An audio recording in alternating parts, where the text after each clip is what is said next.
Hello, good morning, students. How are you? I hope you are safe at your home. Okay. हम political का first chapter start करते हैं। Power sharing. Power sharing जैसे आपको इन to word से ही पता चल रहा है कि पावर पावर मीन्स शक्ति या सत्ता। शेयरिंग मीन्स उसका बंटवारा कर देना या उसको शेयर कर देना या उसको उसकी साझेदारी कर देना। बट यहाँ पे हमें एक क्वेश्चन अराइज हो जाता है कि हमें क्यों ज़रूरत पड़ती है पावर शेयरिंग की। सपोज करो मैं आपको एक एग्जांपल देता हूँ। कोई एक पर्सन है, सिंगल पर्सन है, सारी पावर उसी के पास हो जाए, सारी शक्तियाँ उसी के पास हो जाएं, तो जैसा चाहे वो करेगा, किसी की नहीं मानेगा। ना ही किसी पर्सन के पास कोई राइट्स होंगे, ना ही किसी तरह की कोई इक्वल पार्टिसिपेशन होगी। दैट मीन्स एक तानाशाही वाली सिस्टम हो जाएगा, डिक्टेटरशिप की पॉलिसी इम्प्लीमेंट हो जाएगी। ठीक है, तो उस डिक्टेटरशिप की पॉलिसी को रिड्यूस करने के लिए, कम करने के लिए, या किसी एक पर्टिकुलर ग्रुप के मेजोरिटेरियनिज्म को कम करने के लिए हमें नीड होती है पावर शेयरिंग की। तो इस चैप्टर में हम 2 केस स्टडी के थ्रू उसको समझ लेंगे कि एक्चुअल में पावर शेयरिंग है क्या। तो यहाँ पे हम 2 कंट्री के केस स्टडी डिस्कस करेंगे। पहली कंट्री है बेल्जियम। बेल्जियम यूरोपियन कंट्री है, ठीक है, छोटी सी कंट्री है एक बेल्जियम। तो हम देखते हैं अभी बेल्जियम 3 रीजन में डिवाइड है। एक रीजन है फ्लेमिश रीजन, फ्लेमिश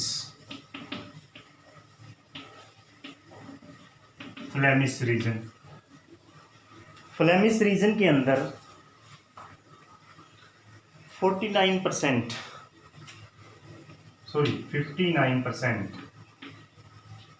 कौन रहते हैं? डच स्पीकिंग पीपल, डच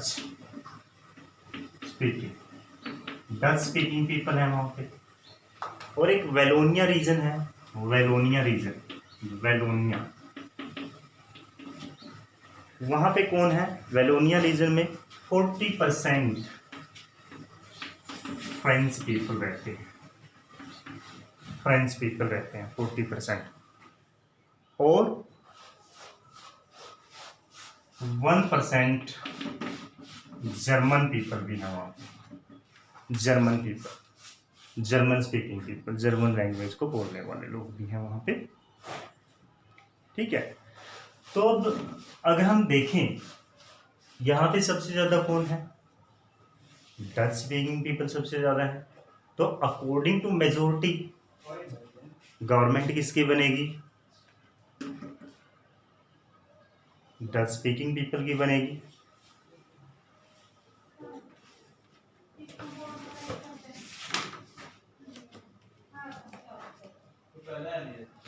हाँ, किसकी गवर्नमेंट बनेगी?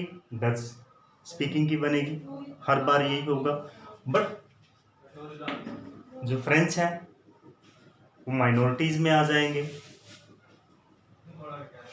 तो यहाँ पे क्या है? जरूरत हो जाती है पावर शेयरिंग की। और पहली बात, दूसरी बात एक और मैं बता दूं आपको, जो फ्रेंच पीपल हैं ये क्या है? रिच है, स्ट्रोंग है, प्रॉपर्टी भी इनके पास ज़्यादा है। और दूसरा एक और मैं बताऊं आपको, जो इसकी कैपिटल है ब्रुसेल्स। बेल्जियम की कैपिटल है, वहां पे डोमिनेशन में कौन है? फ्रेंच पीपल वहां पे डोमिनेशन में है। तो ब्रुसेल्स में किसकी गवर्नमेंट बनेगी? फ्रेंच की बनेगी। ठीक है, अगर ये पावर शेयरिंग ना करें तो इनके बीच में क्या होगा? कॉन्फ्लिक्ट्स होंगे, डिस्प्यूट्स होंगे, विवाद होंगी, लड़ाइयाँ होंगी, loss of property, loss of life, loss of time and less development and less opportunity of development plans. So इन सभी ने इन चीज़ों को रिमूव करने के लिए क्या कर लिया है? पावर शेयर कर ली है। एक और कंट्री है श्रीलंका, उसका थोड़ा सा हम आगे डिस्कस करेंगे कि श्रीलंका में क्या है। मैं वैसे आपको थोड़ा सा यहाँ बता देता हूँ कि श्रीलंका में क्या है। श्रीलंका में 74 पीपल 70% पोर पीपल कौन है? सिंहाला। सिंहाला लैंग्वेज है भाई, एक सिंहाला स्पीकिंग पीपल है। और वहाँ पे 18% तमिल है। 18% कौन है? तमिल। मैं आपको ये बाद में भी बताऊंगा, लेकिन थोड़ा सा बता देता हूँ यहाँ पे। और इन तमिल के अंदर 13% कौन है? श्रीलंकन तमिल है। और 5% कौन है? इंडियन तमिल है। अब आप कहोगे कि ये श्रीलंका के अंदर इंडियन तमिल्स क्या कहाँ से आ गए? क्योंकि जब कॉलोनलाइजेशन के टाइम पीरियड में, कॉलोनलाइजेशन मीन्स जब ब्रिटिश यहाँ पे होते थे, उस टाइम पीरियड में कुछ वर्कर प्लांटेशन वर्क के लिए श्रीलंका में चले गए थे और वो वापस वहाँ से नहीं आए, वहीं पे सेटअप हो गए। समझ रहे हो? जैसे आज के टाइम पे हमारे इंडियंस पीपल किसी अनदर कंट्री में चले जाते हैं for study purpose, for work purpose, for medicine purpose, different purpose के लिए, और वहीं पे वहाँ पे सेटअप हो जाते हैं। तो ये वो इंडियंस हैं, 5% है। और कुछ 1% वहाँ पे 7% कुछ अनदर कम्युनिटीज़ भी हैं, जैसे क्रिश्चियंस हैं। और क्रिश्चियंस में कौन है? तमिल भी हैं, और तमिल हिंदू भी हैं, और मुस्लिम्स भी हैं। चलो ये तो हम बाद में डिस्कस करेंगे, ठीक है। तो आ जाते हैं हम पावर से बेल्जियम के ऊपर। बेल्जियम में देखें भी, उन्होंने एक अकोमोडेशन पॉलिसी अडॉप्ट की। Accommodation policy, accommodation policy. इस पॉलिसी में क्या किया गया? अभी बेल्जियम ने 1973 के अंदर और 1970 और 1993 के अंदर, मैं लिख देता हूँ यहाँ पे 1970 एंड 1993, इस टाइम पीरियड में उन्होंने उनके कॉन्स्टिट्यूशन में काफ़ी सारे चेंजेस भी किए, बदलाव भी किए, अमेंडमेंट भी किए, ठीक है। ताकि क्यों किए? ताकि सभी को इक्वल पार्टिसिपेशन मिले और सारे लोग इक्वलिटी के साथ वहाँ पे रह सकें। देखो भाई, इतने टाइम पीरियड में अप्रोक्सीमेटली 23 ईयर्स के टाइम पीरियड में उन्होंने 4 टाइम्स अपनी कॉन्स्टिट्यूशन के अंदर अमेंडमेंट किया है, ठीक है। और पावर शेयरिंग, मतलब इसकी थ्रू वो क्या चाहते थे कि उनकी कंट्री के अंदर एक पीसफुल एनवायरनमेंट, एक सेटलमेंट एनवायरनमेंट एस्टेब्लिशमेंट हो जाए, ताकि किसी तरह का कोई भी डिस्ट्रीब्यूट ना हो, ठीक है। और क्या चाहते थे भाई? किसी भी कम्युनिटी की कोई ज़बरदस्ती ना हो, किसी भी कम्युनिटी की कोई मेजोरिटी ना हो, ठीक है। और इसके लिए उन्होंने क्या किया? अभी देखो, पावर शेयरिंग यहाँ पे हम देखते हैं बेल्जियम के अंदर उन्होंने कैसा मॉडल अडॉप्ट किया कि जो स्टेट गवर्नमेंट है, स्टेट गवर्नमेंट उनके अंदर डच स्पीकिंग पीपल की भी इक्वल पार्टिसिपेशन होगी, और जो फ्रेंच स्पीकिंग पीपल हैं उनकी भी इक्वल पार्टिसिपेशन होगी। सपोज करो, मीन्स करो, किसी भी स्टेट में 200 मिनिस्टर्स हैं, ये 200 MLAs हैं जो भी हैं, उनमें से 100 किसके होंगे? डच के होंगे, और 100 किसके होंगे? फ्रेंच के होंगे, ठीक है। तो उन्होंने सेंट्रल गवर्नमेंट और स्टेट गवर्नमेंट दोनों में ऐसा किया।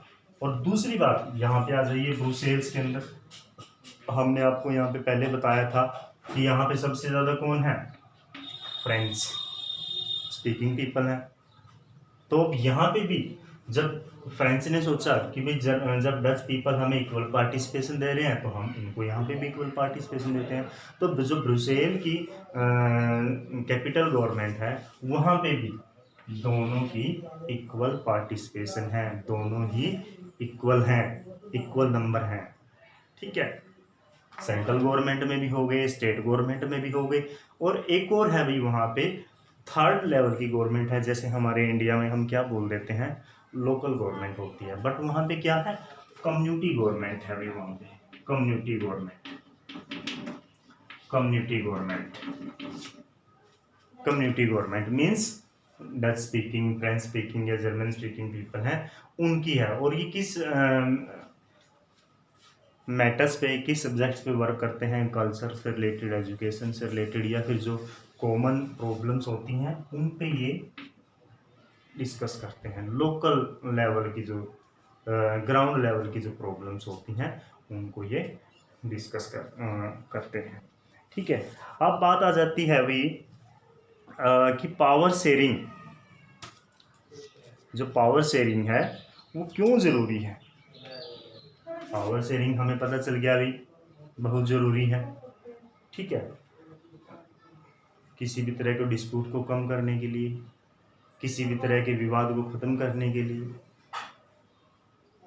किसी भी तरह के वॉर को या सिविल वॉर या फिर कोई अनदर अनवांटेड सिचुएशन को ख़त्म करने के लिए ये ज़रूरी होता है। अब आपको पता चल गया है बेल्जियम का। दूसरा एग्जाम्पल हम ले लेते हैं यहाँ पे श्रीलंका का। मैं थोड़ा सा इसको रफ कर देता हूँ।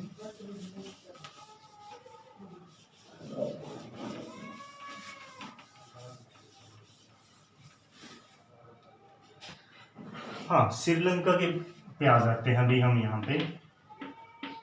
जैसा कि हमने बताया था, यहाँ पर भी बताया था, थोड़ा सा यहाँ पे डिटेल में देख लेते हैं। अभी 74% कौन है वहाँ पे, सिंहाला स्पीकिंग पीपल हैं, सिंहाला स्पीकिंग पीपल हैं।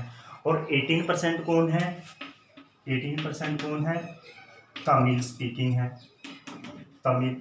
अब इसमें भी क्या है, 13% तो कौन है, श्रीलंकन तमिल है, श्रीलंकन तमिल।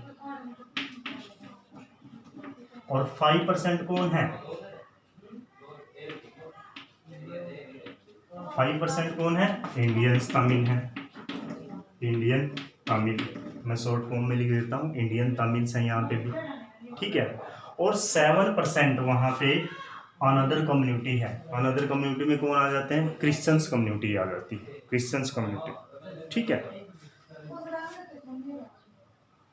अब सिंहाला किस रिलीजन को मानने वाले हैं, बुद्धिज्म को, बुद्धिज्म को प्रमोट करते हैं, बुद्धिज्म के फॉलोवर हैं। और जो ये तमिल्स हैं 18%, ये मुस्लिम्स भी हैं और हिंदू कम्युनिटी भी है। Got it. जो 18% है तमिल, उसमें हिंदू भी हैं और मुस्लिम्स भी हैं। और जो 7% है ये भी क्रिश्चियंस हैं। ठीक है, ये क्रिश्चियंस है। अब बात आ जाती है अभी देखो, जब देखो क्लियर है यहाँ तक, 7% मैं यहाँ पे लिख देता हूँ, आप वैसे समझ लेना। यहाँ पे जैसे ही श्रीलंका इंडिपेंडेंट हुआ, आपको पता है श्रीलंका भी जैसे हम ब्रिटिश के अंडर थे, श्रीलंका भी ब्रिटिश के अंडर था। हम 1947 में इंडिपेंडेंट हो गए थे और श्रीलंका कब इंडिपेंडेंट हुआ, 1948 के अंदर। 1948 में जब श्रीलंका इंडिपेंडेंट हुआ तो क्या किया अभी उन्होंने, स्टार्टिंग में ही जो सिंहाला थी, सिंहाला कम्युनिटी थी, उसको सुप्रीम इंट्रोड्यूस कर दिया। मतलब कॉन्स्टिट्यूशन में कुछ ऐसे प्रोविजन बनाए उन्होंने कि सिंहाला को सुप्रीमेसी दे दी गई, सिंहाला स्पीकिंग पीपल को, सिंहाला लैंग्वेज को। ठीक है, और 1956 में तो उन्होंने क्या कर दिया, सिंहाला को कॉन्स्टिट्यूशन में अपनी ऑफिशियल लैंग्वेज उन्होंने इंट्रोड्यूस कर दिया 1956 के अंदर। और जो कॉन्स्टिट्यूशन था उसमें उन्होंने क्या किया, जो बुद्धिज्म है उसको स्टिपुलेट कर दिया, बुद्धिज्म को ज़्यादा प्रमोट करने लगे। मीन्स केवल और केवल बुद्धिज्म को ज़्यादा सपोर्ट करने लगे। और जो सिंहाला स्पीकर थे, सिंहाला लैंग्वेज को बोलने वाले थे, उनको कुछ स्पेशल रिजर्वेशन भी दी जाती थी, कुछ स्पेशल रिलैक्सेशन भी दी जाती थी। जैसे यूनिवर्सिटी की कोई जॉब थी या फिर कोई गवर्नमेंट जॉब थी, उनमें सबसे ज़्यादा प्रीफ्रेंस किसको दी जाती थी? सिंहाला स्पीकर्स को। क्लियर? अब देखो यहाँ पे क्या हुआ, अभी बुद्धिज्म को भी उन्होंने प्रमोट किया, बुद्धिज्म को।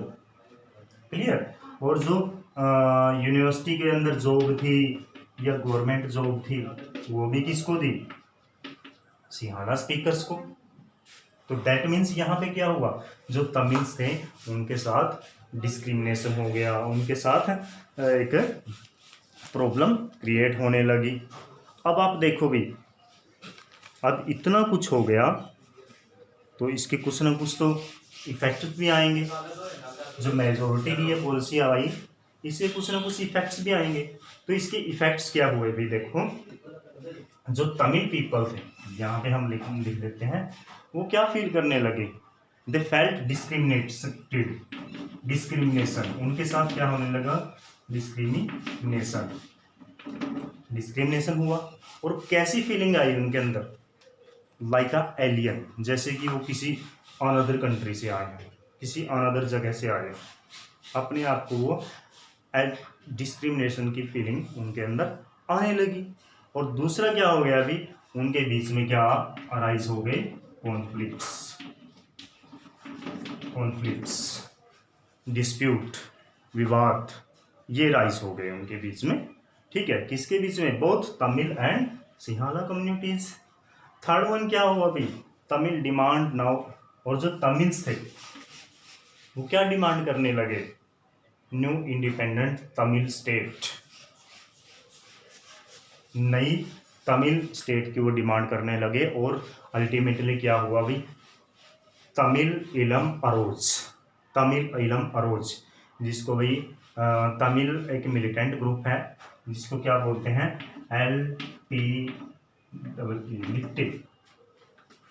लिट्टे बोलते हैं इसको, LTTD, liberation tiger of Tamil Eelam. I repeat again, liberation tiger of Tamil Eelam, liberation tiger of Tamil इलम, ये अरोज हुआ।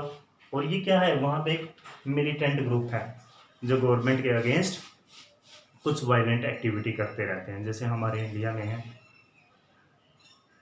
कुछ मिलिटेंट ग्रुप हैं गवर्नमेंट के अगेंस्ट कोई ना कोई एक्टिविटी करते रहते हैं। तो श्रीलंका के अंदर भी ये LTT एक रोज हो गया, ठीक है, ग्रुप। और इससे क्या हुआ भाई? दोनों के बीच में डिस्प्यूट हो गया, दोनों के बीच में डिस्प्यूट्स हो गया। क्लियर? डिस्प्यूट होने की वजह से क्या हुआ? सिविल वॉर स्टार्ट हो गया उनके बीच में। और सिविल वॉर के स्टार्ट होने से ही क्या हो गया? Loss of property, loss of life. ठीक है, many people died in civil war. और कैसी एक कंडीशन अरोज हो गई? अनार्की कंडीशन अरोज हो गई। मीन्स कंट्री के अंदर पीसफुल एनवायरनमेंट नहीं रहा। ठीक है, देखो भी मेजोरिटिज्म क्या होगा? मेजोरिटिज्म की वजह से सिविल वॉर हो गया, इंस्टेबिलिटी होगी, पॉलिटिकल इंस्टेबिलिटी होगी, डेवलपमेंट हिंड्रेंस हो गया। डेवलपमेंट भी कहाँ होगी फिर, जब पॉलिटिकल स्टेबिलिटी ही नहीं है, किसी एक पर्टिकुलर गवर्नमेंट ही नहीं है, पर्टिकुलर पार्टीज की गवर्नमेंट नहीं है, तो फिर क्या होगी? इंस्टेबिलिटी होगी, पॉलिटिकल इंस्टेबिलिटी होगी, development plans, peaceful plans, education से related plan, service, health service, all are down. सारी की सारी वहाँ पे क्या होने लगी? डाउन होने लगी। ठीक है स्टूडेंट, देखो हमने यहाँ पे डिस्कस कर लिया अभी, बेल्जियम के मॉडल को भी देख लिया और श्रीलंका के मॉडल को भी देख लिया। हमने बेल्जियम की एथनिक कंपोजिशन को देखा, ठीक है, कि वहाँ पे डच स्पीकिंग पीपल हैं, जर्मन स्पीकिंग पीपल हैं और फ्रेंच स्पीकिंग पीपल हैं। ठीक है, और ये भी हमने देखा कि कैसे बेल्जियम ने एक अकोमोडेशन पॉलिसी अडॉप्ट की 1970 में, और 1993 में उन्होंने कॉन्स्टिट्यूशन में 4 टाइम चेंजेस किए, अमेंडमेंट किए, और उनके कॉन्स्टिट्यूशन को बिल्कुल प्रॉपर ओके बनाया, ताकि each and every community settle down peacefully, शांति के साथ वो रह सके। ठीक है, और उसके इफेक्ट भी हमने देखे भाई, सेंट्रल गवर्नमेंट, स्टेट गवर्नमेंट और कम्युनिटी गवर्नमेंट उन्होंने एस्टेब्लिशमेंट की, इक्वल पार्टिसिपेशन की उन्होंने, चाहे वो सेंट्रल गवर्नमेंट में थी, चाहे वो स्टेट गवर्नमेंट में थी, चाहे फिर वो कैपिटल गवर्नमेंट में थी या फिर कम्युनिटी गवर्नमेंट में थी। तो बेल्जियम ने क्या किया, मतलब कि एक पावर को शेयर कर लिया और वहाँ पे डेवलपमेंट होने लगी। जो उनके बीच में जो प्रॉब्लम्स थी, डिस्प्यूट थी, वो सॉर्ट आउट हो गया। बट अनदर एग्जांपल हमने श्रीलंका का देखा। श्रीलंका में भी एक पर्टिकुलर रिलीजन को प्रमोट किया गया, सिंहाला कम्युनिटी को या फिर बुद्धिज्म को। तो जो तमिल्स पीपल थे उनके अंदर वो डिस्क्रिमिनेटेड हो गए और वो भी एक सेपरेट स्टेट की डिमांड करने लगे। तो उनके बीच में कॉन्फ्लिक्ट्स हो गई, सिविल वार लीड हो गया, एक मिलिटेंट ग्रुप बन गया, पॉलिटिकल इंस्टेबिलिटी आई, डेवलपमेंट डाउन हो गया। तो स्टूडेंट्स ये था भाई आपका पावर शेयरिंग। ठीक है, क्या बेल्जियम ने कैसा मॉडल यूज किया और श्रीलंका ने कौन सा मॉडल। आगे कुछ चैप्टर रहता है, ये आगे का चैप्टर हम नेक्स्ट वाली वीडियो में डिस्कस करेंगे। Thank you, have a nice day.